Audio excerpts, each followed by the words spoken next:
Ka-Express, isang malaking balita ang kumakalat sa Gilas Camp matapos itong maglabas ng bagong lineup para sa tune-up game laban sa Macau Black Bears. Marami ang nagulat at nagtatanong, nasaan na ang mga inaasahang players? At may Kai Soto ba? Ito ang eksaktong taktika ni Coach Tim Con para sa Asia Cup, ang gulantangin ang mga kalaban sa pamamagitan ng pag-focus sa Youth Brigade. Ayon sa mga reports, ang sentro ng kampanya ng Gilas ngayon ay hindi ang mga dating superstars, kundi ang tatlong mukha na kumakatawan sa kinabukasan ng Philippine basketball.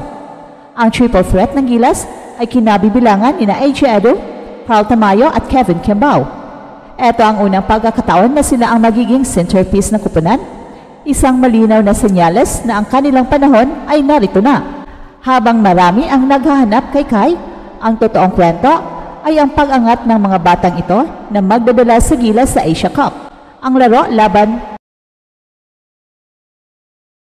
sa Macau Black Bears ay magsisilbing official na passing of the torch para sa mga young stars na ito. At tutukan nyo Ka-Express dito sa ating channel kung paano maglalaro ang triple threat at kung bakit sila ang magiging susi sa tagumpay ng Gilas. Ka-Express, isang malaking balita ang kumakalat sa Gilas Camp matapos itong maglabas ng bagong lineup para sa tune-up game laban sa Macau Black Bears. Marami ang nagulat at nagtatanong, asan na ang mga inaasahang players at may Kai Soto pa ba sa lineup? Well, ito ang eksaktong taktika ni Coach Tim para sa Asia Cup. Ang gulatin at gulantangin ang mga kalaban sa pamamagitan ng pag-focus sa Youth Brigade. Ang totoong kwento sa likod ng lahat ng ito ay ang pag-angat ng mga batang players na siyang magdadala sa Gilas Pilipinas sa Asia Cup. At ang laro laban sa Macau Black Bears ay siyang magsisilbing official na passing of the torch para sa mga young stars na ito. Ang sentro ng kampanya ng Gilas ngayon ay hindi ang mga dating superstars, kundi ang tatlong mukha na kumakatawan sa kinabukasan ng Philippine basketball. Ang triple threat ng Gilas na kinabibilangan nina AJ Edo, Carl Tamayo at Kevin Kimbao. Ito ang unang pagkakataon na sila ang magiging centerpiece ng kupunan, isang malinaw na senyales na ang kanilang panahon ay narito na. Well, habang marami ang naghahanap kay Kai, ang tunay na balita ay ang pag-angat ng mga batang ito. Si AJ Edo, ang defensive anchor, ay kilala sa kanyang husay sa rebounding at shot blocking. Si Carl Tamayo, ang physical na power forward, ay mayroong outside shot at post-up game. At si Kevin Kimbao, ang versatile big man, na may playmaking skills na hindi madalas nakikita.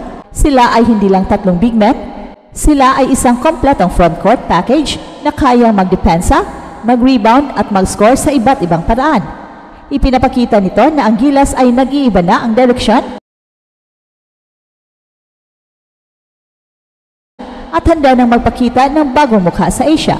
Ang move na ito ay nagpapakita na seryoso ang Gilas sa kanilang kampanya at hindi sila umaasa sa iisang manlalaro lamang, kundi sa lalim ng kanilang bench at sa husay ng kanilang mga young stars. Ka-Express, ang lineup na inilabas ni Coach Tim para sa laban kontra Macau Black Bears ay hindi random.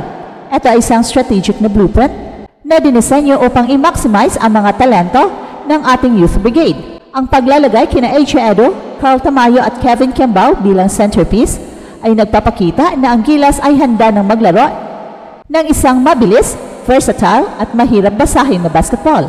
Ang bawat isa sa kanila ay mayroong unique skill set na kapag pinagsama ay magiging isang puwersa na mahirap bantayan.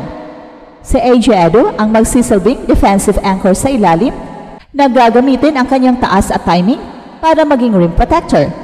Ang kanyang presensya sa depensa ay magbibigay ng kumpiyansa sa iba pang players na mag-atake ng mas agresibo sa offense. Si Carl Tamayo naman ang magiging physical na puwersa ng team, ang kanyang lakas sa low post at ang kanyang kakayahang gumawa ng sariling puntos ay magiging mahalaga laban sa mga dayuhang imports ng Macau.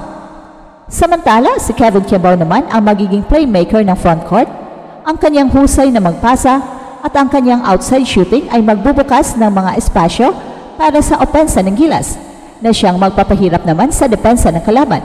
Well, ang synergy ng tatlong ito ay ang magiging susi sa kanilang tagumpay. Kaya nilang magpalit-palit ng posisyon, mag-switch sa depensa at mag-adjust sa iba't ibang plays. Ang laro na ito ay magsisilbing testamento sa kung gaano na sila kahanda para magdala ng bigat sa laro at ito rin ay magpapadala ng mensahe sa buong kampo ng Gilas na ang mga posisyon ay hindi garantisado at ang bawat isa ay kailangang magpakitang gilas para sa final rooster. Ka-Express, ang Macau tune-up game ay hindi lang tungkol sa pagkuha ng panalo. Ito ay isang napakahalagang hakbang para sa gilas patungo sa FIBA Asia Cup. Ang performance ng triple threat na sina AJ Edo, Carl Tamayo at Kevin Kimbao ay magsisilbing pinakamahalagang indikasyon ng kung ano ang direksyon ng gilas. Ang pagiging epektibo ng tatlong ito ay magbibigay kay coach team ng napakalaking flexibility sa pagbuo ng final rooster. At kung mapapatunayan nila ang kanilang halaga, hindi na magiging masyadong mabigat ang pag-asa sa mga veterano at sa mga players na galing sa PBA Finals. Sa halip, ang mga incoming players ay magsasama sa isang frontcourt na meron ng malakas at buong chemistry. Ang laro na ito ay isang simbolikong paglipat ng responsibilidad mula sa dating henerasyon patungo sa mga bagong labas na talento.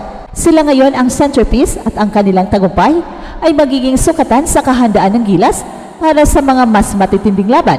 Ang kanilang chemistry at ang kanilang laro ay magbibigay sa gilas ng isang malaking bentahe sa Asia Cup at ang kanilang youth, energy at skill set ay magiging X-factor na siyang manggugulantang sa mga kalaban.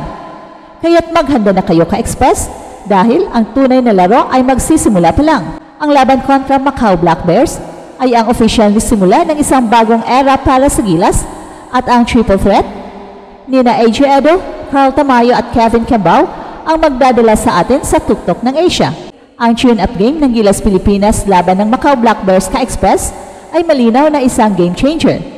Ito ay hindi lang simpleng laro para magsanay, kundi isang strategic na pagbabago na dinisenyo para igulat ang lahat at magsimula ang isang bagong era.